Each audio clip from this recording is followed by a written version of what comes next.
in this conversation about, how do we deal with hate? How do we deal with discrimination, bigotry in the context of children? This woman, Paula Garcia, was targeted at her school by other students who said, oh, she's a DACA recipient. She shouldn't be here. Let's get rid of her.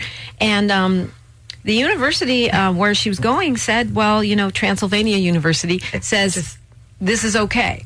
This is freedom of speech. If other students want to harass her and advocate harassing her so she has to leave the school, this is protected under freedom of speech. As a Latina, as a mom, Nautica de la Cruz, how do you respond to this? Well, first of all, this makes me upset because the fact that she is here with a visa and a permit to go to school is hard to come by regardless, especially with everything that's going on. But the fact that she's getting bullied and that they're picking on her and that the university is okay with that, that's not okay with me. Because if this was my daughter, I would be out there rallying and very, very upset and probably, calling someone to march with me, because this to me is unacceptable. Children nowadays, especially young adults, they want to get an education. A lot of people come to this country. I know my mom came to this country from Colombia to Puerto Rico to New York to improve her life, to get an education.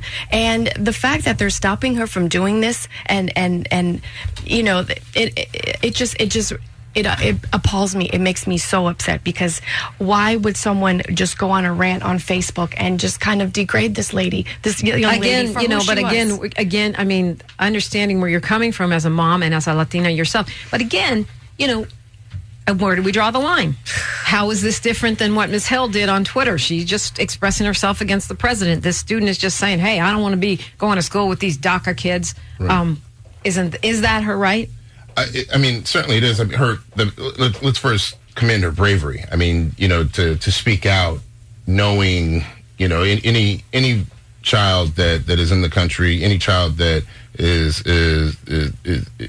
has issues with, say, the DACA program or is in school because of it, you've got to commend their bravery for being able to speak out against it, because there's tremendous risk, and that's that shouldn't be lost in the story. But this is from the student that was picking on her. I mean, this is like bullying. This is everything that we're trying to, change in people's behavior. Right. It's like we're saying bullying is bad unless you're bullying a DACA student. Right. Exactly. So it's not Transylvania just about University isn't something that I had heard of. I hadn't either. I thought it was vampires. Yeah, to me, right, we need to talk exactly, about Transylvania University. I know that's where Dracula went to school. Exactly. Up against the clock here. Well. So then that begs the question, what are they teaching? Right. Your take, Jaclyn, just quickly.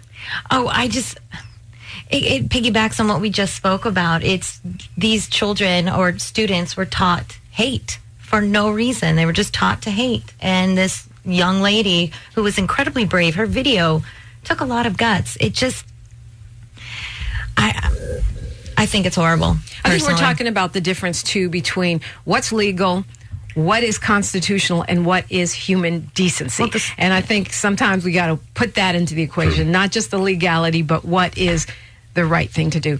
Thank you all. Nautica de la Cruz, thank you so much for being here. Pleasure. Jaclyn Bogart, thank you so much for being here. Ed Sanders, as always, great to see you. We on the spot. I say we on the spot, on the spot, on the spotlight.